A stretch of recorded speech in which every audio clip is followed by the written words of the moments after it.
From the field to the film room to the war room, we've got you covered every step of the way as the road to the draft starts right now on BGN Radio.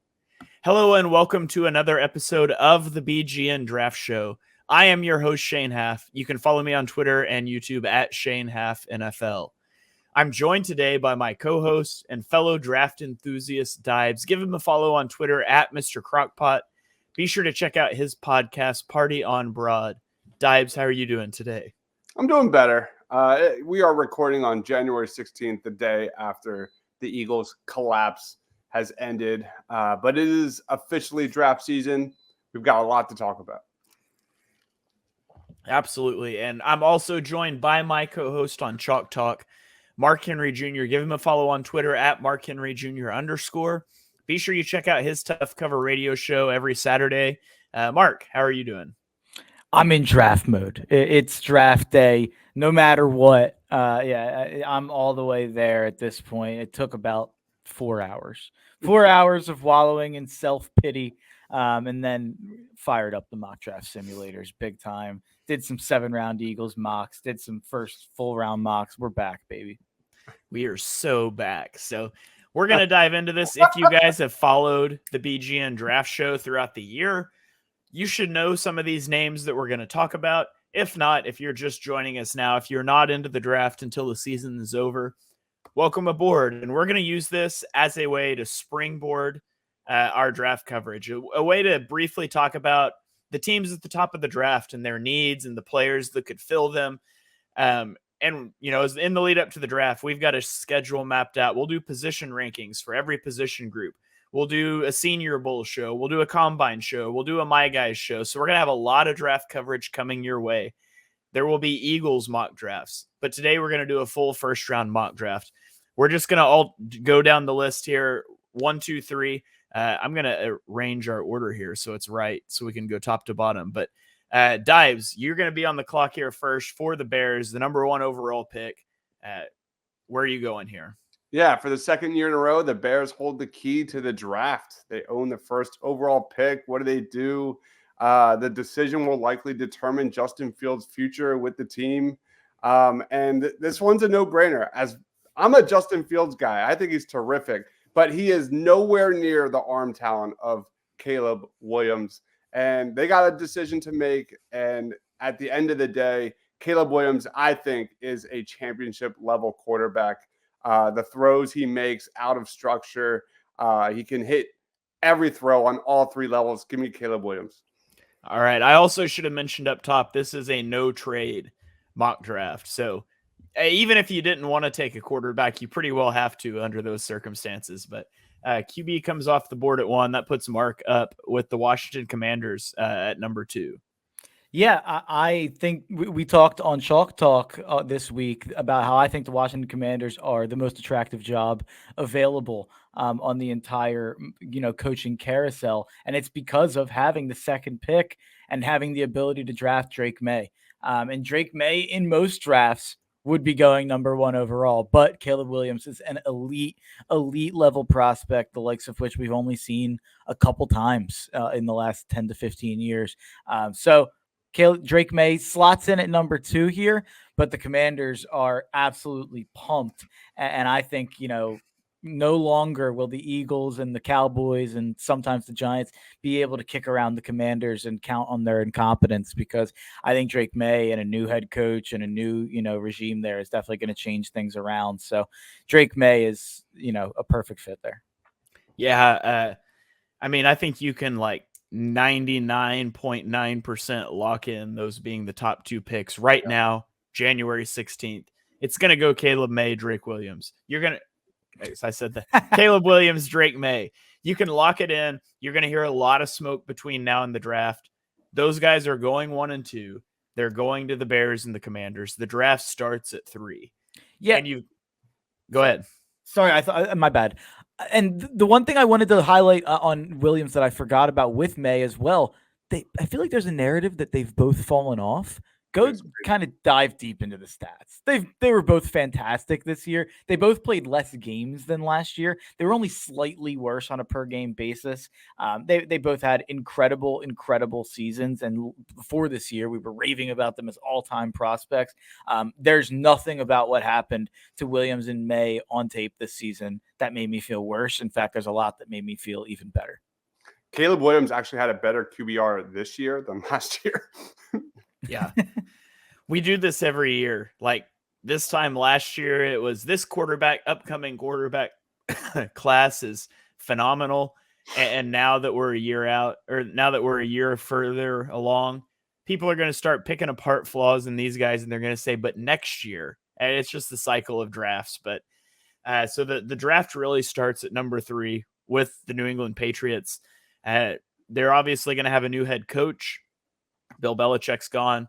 They have tons of cap space this offseason, so they can dramatically improve their roster via free agency if they spend wisely. They obviously have a need at quarterback, offensive tackle, wide receiver. Like, I think you start on the offensive side of the ball here, and it really comes down to taking a wide receiver or a tackle.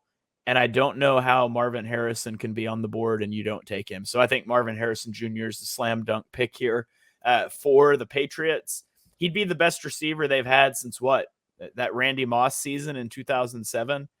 They have not had this kind of talent. So Marvin Harrison Jr. to New England, and that would put Deibs back up for the number 4 pick for the Cardinals. All right, just like the Bears, the biggest question with the Arizona Cardinals is what they're going to do with Kyler Murray. Could they consider trading down? What are they going to do? Cornerback, edge, defensive line, wide receiver are all needs for the Arizona Cardinals. They have 2 first-round picks. They have a second-round pick and 2 third-round picks. This team is loaded with draft picks. And a lot of mock drafts are going to go with Malik Neighbors here. Not me. I am going with Rome Odunze, who is my number 5 on my big board, a little bit higher than Malik Neighbors. Rome Odunze is a quarterback's best friend. He can hit you on all 3 levels. He's a game changer, a difference maker. If you just watch Washington, he's uber clutch. He wants the ball in big moments. Give me Rome Odunze, who is just got superstar written all over him.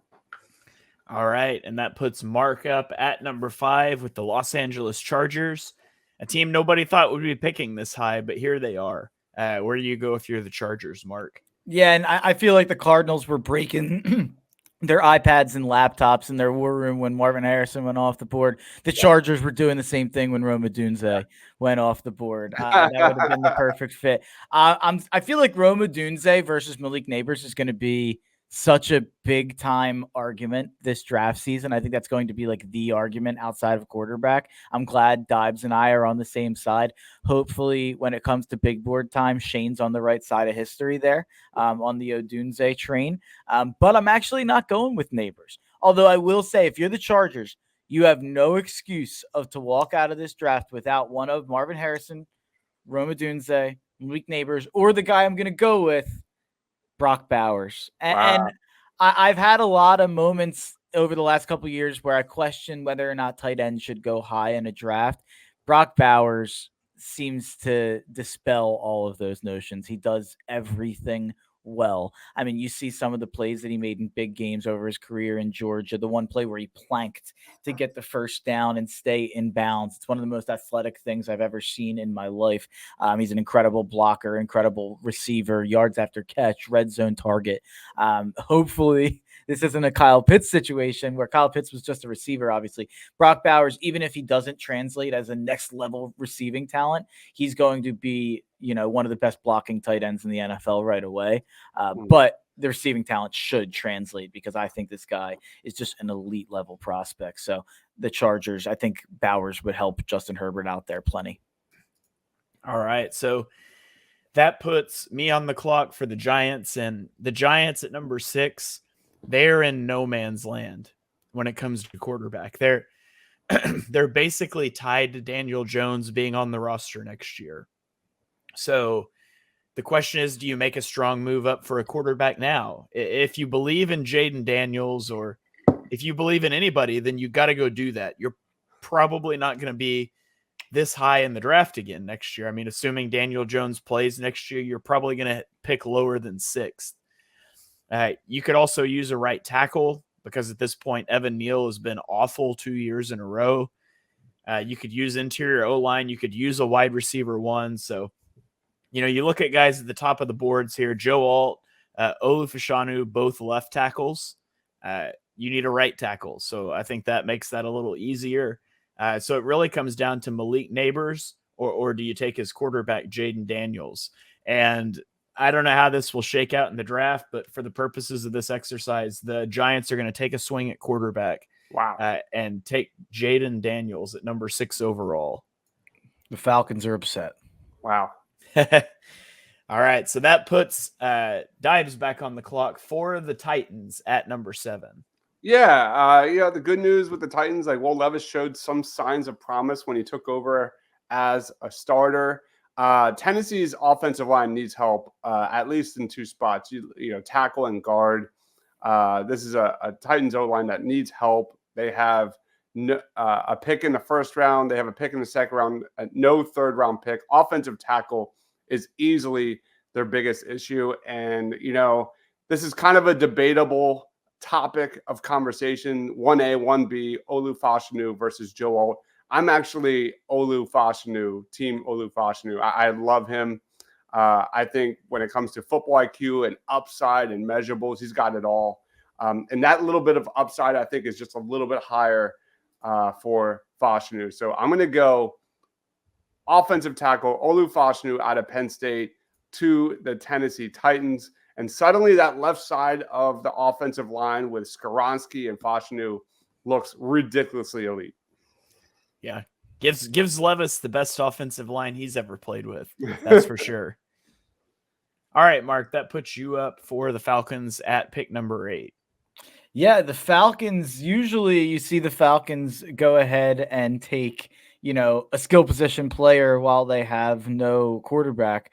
Hopefully, maybe they trade for Justin Fields in this mock scenario and they give up a second rounder. Let's say they have a quarterback. So I'm actually not going to go with a skill position guy. You could still argue, by the way, that they could still use another receiver. Obviously, you have Bijan at running back. You used the first-round pick on him. Drake London at receiver. You used the first-round pick on him. Kyle Pitts at tight end, first-round pick on him. But I'm not going to go there. I'm going to go with an edge rusher. I'm going to go with my favorite edge rusher in the draft, Laiatu Latu from UCLA. 15 sacks this year with a 96.3 PFF grade, the highest rated edge in the country. 6'5". That you guys know, I have a type when it comes to edge rushers. He stands up, he bats down passes at the line. He was kind of a bright spot on a defense 2 years ago that was very bad, and then this year UCLA went from being kind of this like run and gun, 55 to 48 team to being a team that relied on their defense. And Laiatu Latu was kind of the spearhead of that. In 2022 as well, he had 12 sacks. So that's 27 sacks in 2 years. Like he's my number 1 edge by a pretty good margin. So Falcons could definitely use some help up front. If those medicals clear, he's a top 10 pick. Yeah, that's the concern. All right. Well, that puts the Bears back on the clock at number 9.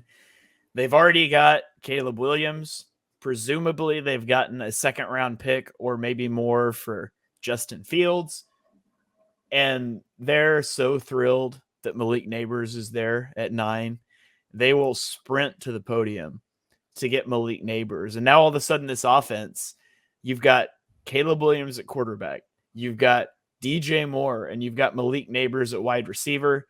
There's still some things that you need to address, and they got $62 million in cap space. They can do that in free agency as well. But wide receiver, especially one like Malik Neighbors at 9, that's a slam dunk pick for the Bears. And that would put the New York Jets on the clock at 10. And I believe that's you, Dibes. Yeah, this one's a no-brainer.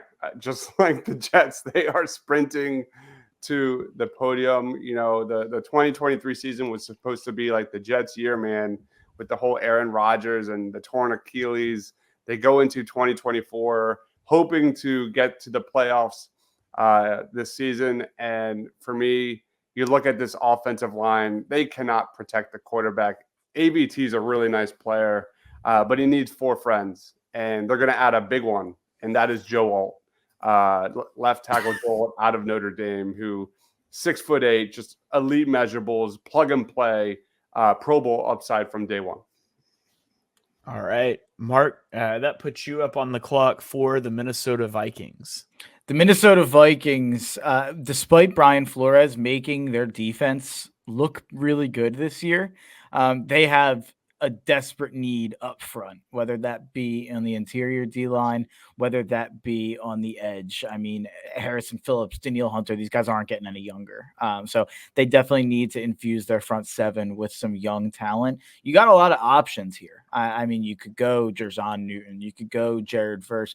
I'm going to go with a guy that I don't think Dives is all that big of a fan of. I think we might have a little bit of a disagreement here, but I really like Dallas Turner. I think Dallas Turner kind of reminds me of like Will Anderson light, and I know that's like an easy comp to make coming from Bama, but that's kind of the exact type of guy that I think translates really well to the NFL. And he's had multiple years of production, 9 sacks in 2021, 5 sacks 2022, 11 sacks in 2023, bounced back off kind of a weird year in 2022, but he had a ton of hurries, ton of pressures. This was a guy who I feel like he jumped off the screen every single time that I watched Alabama's defense. Yeah, we apologize there. Somebody forgot to tell the Saints GM that there were no trades. They were calling to try to trade up, because they think they're just one player away from making the playoffs for like the 4th year in a row. So, all right, Dallas Turner there to Minnesota. That puts me up for the Denver Broncos. The Broncos are going to rip the Band-Aid off the Russell Wilson contract. It's going to be $35 million in dead cap in 2024. It's going to be $49 million in dead cap in 2025 via a post-June 1 release. But they've made it clear that they're going to move on. And so now quarterback is an issue. I think they're going to have to address that through free agency, or they're going to have to trade up. Neither option is really available to them here. They could look for a Kirk Cousins. They could look for a Gardner Minshew. There's not a quarterback that I think you want to draft at 12 with Jaden Daniels off the board. Moving up wasn't an option here. But they also have needs all over their defense. They could use a cornerback opposite Patrick Surtain. They could use an edge rusher. I'm going to opt towards the cornerback side of the board here, and I'm going to go to Kool-Aid McKinstry out of Alabama. He can be a running mate to Pat Surtain. They never played together, did they? No, I don't think so. I don't think that timeline lines up, but they at least went to the same school. We'll get Kool-Aid and McKinstry out there and have a duo of Alabama cornerbacks rocking in the Denver backfield for the foreseeable future. So that would put the Raiders on the clock at pick 13. Dives, where are you going here? Yeah, the Raiders are a little disappointed. The top 3 quarterbacks are off the board. I think this would probably be a prime area for the Raiders to trade back. But we're not going to do that. You look at their needs, quarterback, right tackle, cornerback, and I'm going to go just based on my big board, and I'm going to go with my favorite corner that's still on the board, and that's Terrion Arnold out of Alabama. Big-time playmaker. If you watch the Alabama tape, he's been all over the field. He's extremely physical, great in coverage. He can really do it all. He checks off all the boxes. Give me Terrion Arnold just to load up that Raiders D. All right, Mark, you're up for the Saints at 14. Who's the player that's going to get them their Super Bowl run this year? Yeah, by the way, just touching on those picks, those are the top 2 corners for my big board as well, and they're neck and neck. I thought that those were this is exactly kind of where I have them, like right outside the top 10. Daniel Jeremiah was tweeting today about how he thinks Terrion Arnold is like in the class with like Marvin Harrison, Rome Odunze, and Brock Bowers and Malik. I'm telling you watch the tape and like he's everywhere. Like it's the amount of plays he made in 2023 is ridiculous. He's a really fun watch. He was comparing him to Sauce and comparing him to Weatherspoon, which is, that's high praise. So I'm definitely going to have to dive in more. He definitely jumped off the film. So did McKinstry, though.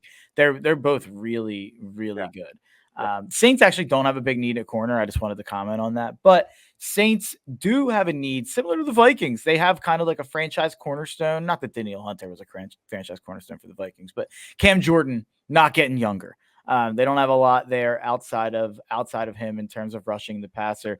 So they're going to go with a guy who I know we all liked a lot last year when we thought he might come into the draft. And I'm going with Jared Verse out of Florida State. 3 really good years. I mean, 3 similarly great years. Like he's just played 3 years, stops the run, rushes the passer, pressures him a lot, gets sacks. Like he's 6'4", 260, a little bit older for a prospect Verse since he did stay 4 years in college. But I still think he's a phenomenal prospect. And it's cool to see a guy who we had fringe top 10 last year. We're talking about him fringe top 10 this year. So often, that they go back to college and then you're like, man, what a bad decision. They ended up in the 3rd round. They had a down year.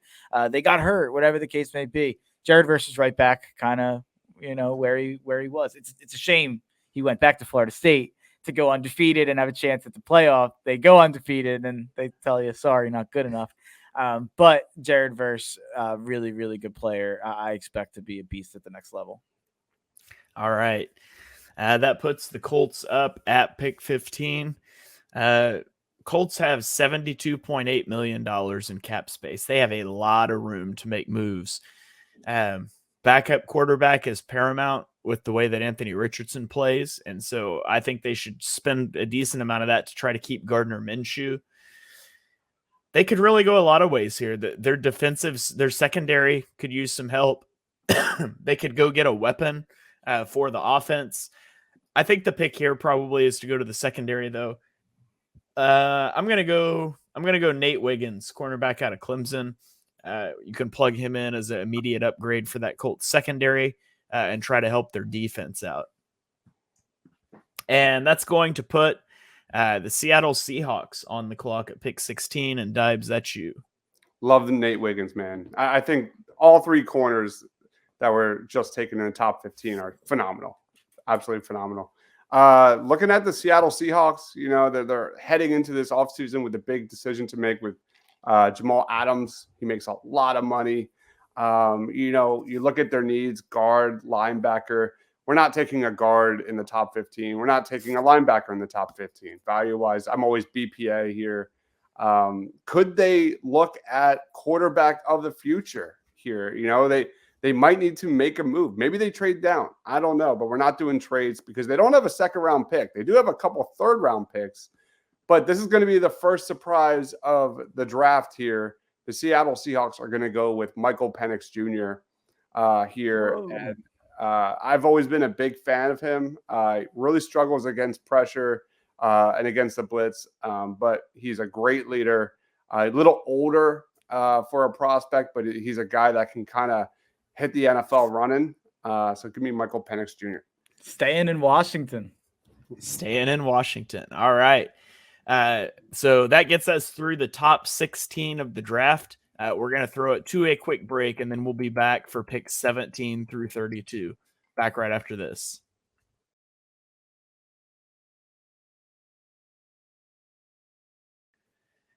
And we are back here on the BGN Draft Show. We're halfway through our inaugural mock draft. Michael Penix Jr. just came off the board at pick 16 to the Seattle Seahawks. Mark, that puts you on the clock for the Jacksonville Jaguars at pick 17. What do you have? Well, you got to get offensive mastermind Press Taylor some pieces for him to work with there in Jacksonville. Who would have thought they'd be picking 17 here, not making the playoffs in that division? Really disappointing. One of the more disappointing teams of the entire season. But they have some pretty. We kind of talked about it on Chalk Talk. We do a fixing your franchise segment, and the Jags have like some needs, but there's not these needs that are desperate. But there are also not a lot of positions you look at where you're like, oh, they're locked down for sure there. It's kind of like, oh, you could take a lot of positions. So it is a little bit of a best player available situation. I'm going to look to the offensive line. They're not, they have a couple options here. Actually, you know what? Audible, Omaha. I'm not going to go to the offensive line. I noticed that there's still a player there left on the board. They could use some help in the secondary as well. I'm going to go ahead to the secondary, and I'm going to go with Cooper DeJean.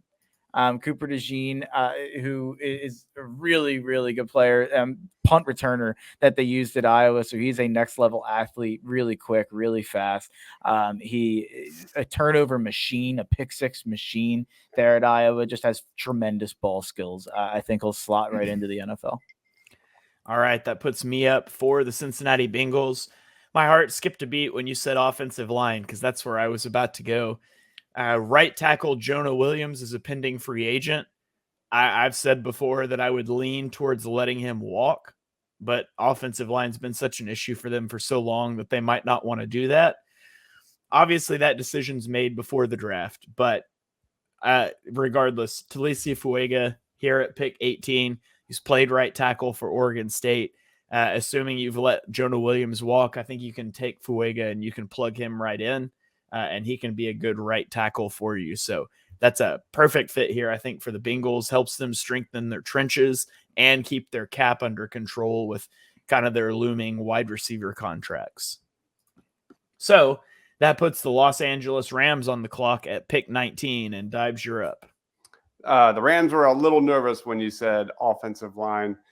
They are also going to continue the offensive line train here at pick number 19. You look at the Los Angeles Rams, they had a lot of key contributors, young guys, and Byron Young, Kobe Turner, Puka Nacua, and they're very happy to announce that J.C. Latham will be coming to the Los Angeles Rams. Just a monster, 6'6" left tackle prospect. I think he might be a right tackle, but he's also got experience playing guard as well. Excellent strength, excellent length, excellent athleticism. Can play multiple spots. Former 5-star recruit. He's got it all, minus the experience.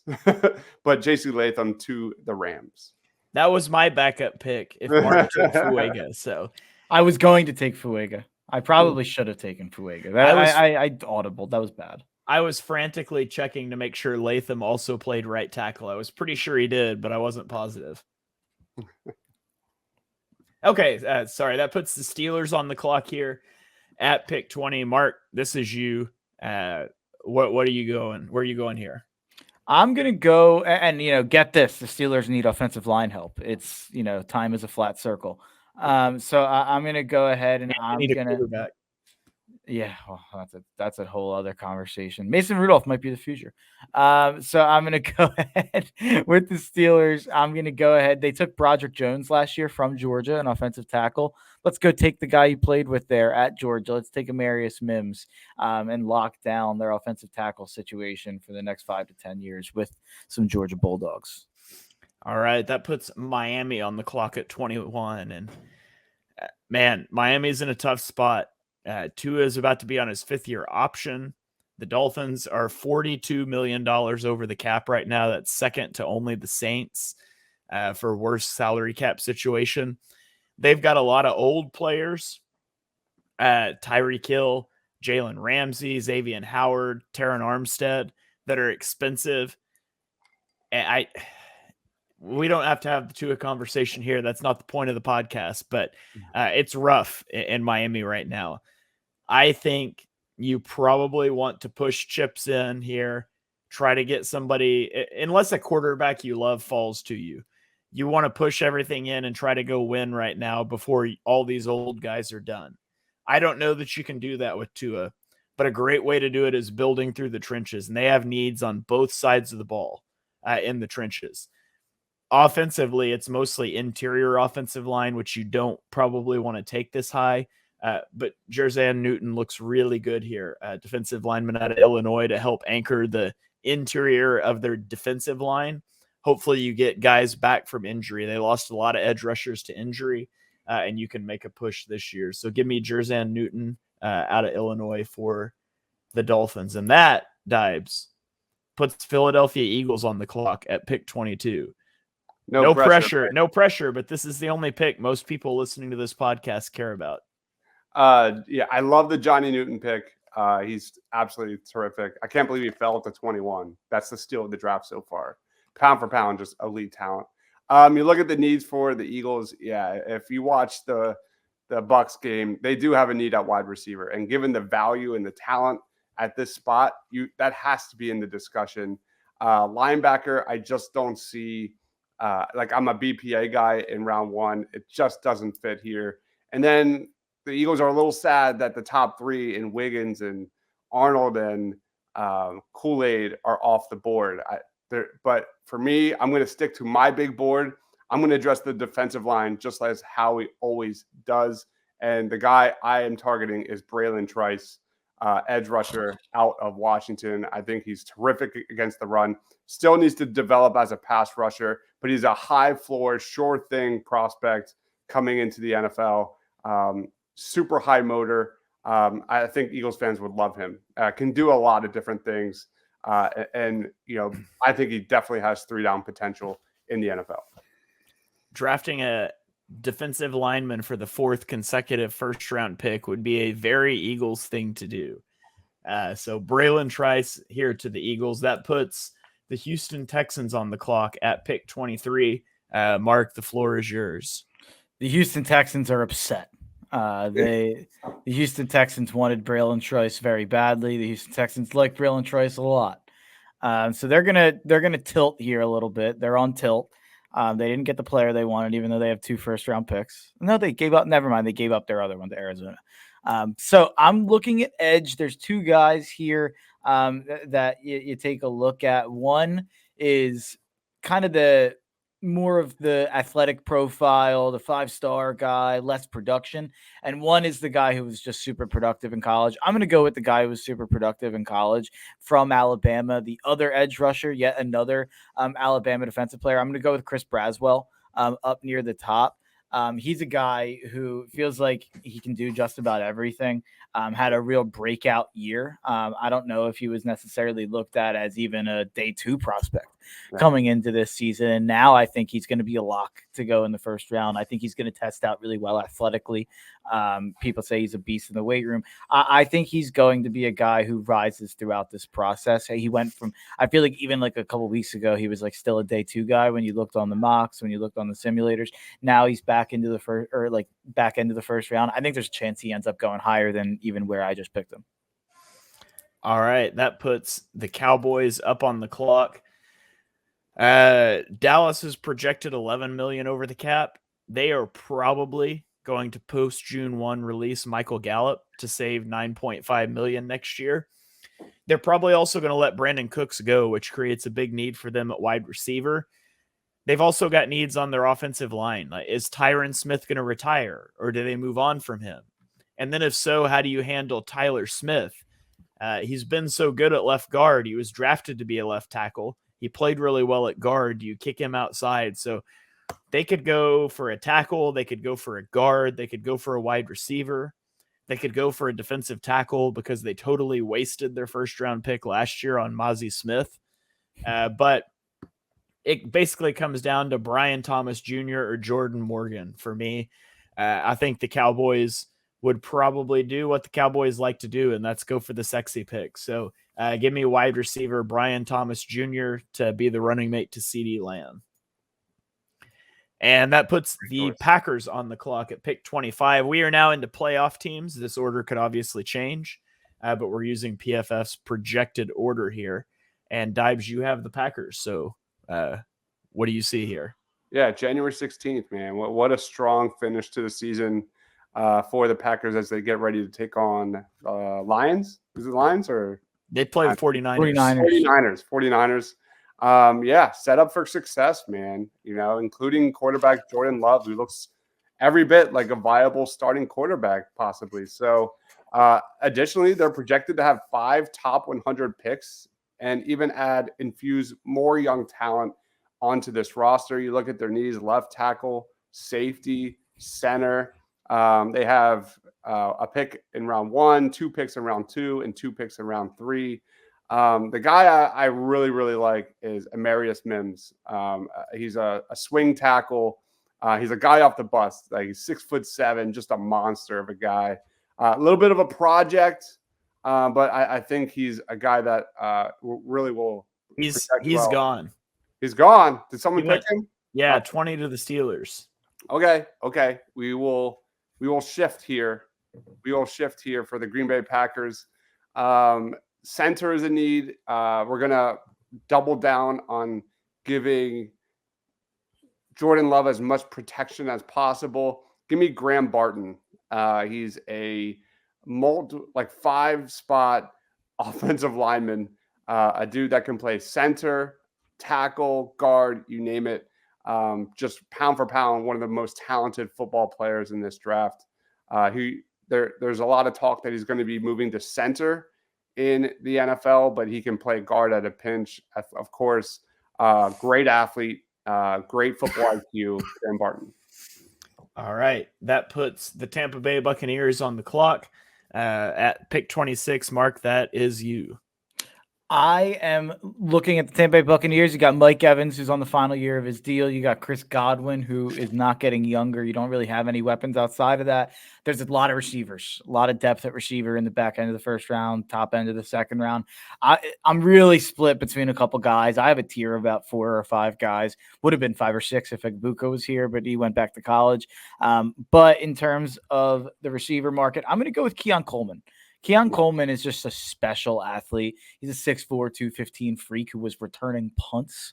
I think we didn't see. I think we've only scratched the surface of what Keon Coleman can be as a receiver. It feels like they didn't use him quite enough. He wasn't that efficient with his targets, but this is just betting on traits and betting on athleticism. And I think with Tampa, you can kind of put him in there as your wide receiver 3 if you lock down Evans next year, or at least for the time being, and he can grow into that wide receiver 1 or 2 role when one of them leave. All right. So that puts me on the clock for the Cardinals. The Cardinals need a wide receiver, but they previously took a wide receiver in Rome Odunze at pick 4. They could look at their offensive line. They could look at a cornerback. Kamari Lassiter is probably the guy there. They could look at the defensive line. I think. Why is Chop Robinson so low? Yeah, they really lowered him. He shouldn't be this low. He's a very polarizing pick. I've seen him top 20. I've seen him second round. Wow. Okay, well, maybe I'm missing something with him, but I'm going to go Chop Robinson. We know Jonathan Gannon's scheme wants guys that can rush the passer. That's what he's going to rely on to get stops. And so Chop Robinson is probably one of the better pass rushers left on the board, in my opinion. So Arizona will go there at pick 27, and that puts the Chiefs on the clock at pick 28. All right. The Kansas City Chiefs are on the clock here. I mean, you have needs at wide receiver, interior defender, edge rusher. Chris Jones is a pending free agent. The offense has been a problem, correct? Troy Franklin's a terrific prospect in his own right. Great size. Can you scroll down on PFF's big board there just a little bit? Tez Walker's really nice. A.D. Mitchell's really nice vertical threat there as well. Probably not going to make a lot of Chiefs fans happy, but I'm going to go with my next best defensive lineman available, and I'm going to go Leonard Taylor out of Miami. He's a defensive tackle, just a beast. Great size, great explosiveness, good athlete. A guy that can do a little bit of both in run support and pass rushing. So Leonard Taylor just adding more depth to that defense. All right, Mark, that puts you on the clock for the Buffalo Bills. The Buffalo Bills could use some help along their offensive line. And I am going to go a little bit, lower on the board, just like you did with Chop Robinson. I'm going to go all the way down to 54 and go to offensive tackle Patrick Paul from Houston. 6'7", 315. Didn't allow a sack this year on what he's played 18, like close to 1,700 snaps over the last 2 seasons. He's allowed 1 sack, and that's on a team with Houston. He's played about 1,100 pass block snaps. They throw the ball at will. It's an air raid offense. And he's only allowed 4 quarterback hits, 1 sack. I think he's way, way underrated in terms of some of the mocks out there. To me, he's a fringe top 20 guy. There's another offensive tackle I could have went with that I actually have one spot above him, but I wanted to talk about Patrick Paul. Who's the other one? It's Jordan Morgan. Okay, that's what I figured because I know you were on an Arizona kick. Yeah, I do have Jordan Morgan a spot higher, but I feel like Jordan Morgan's getting a lot of love at a lot of places. I wanted to talk a little Patrick Paul.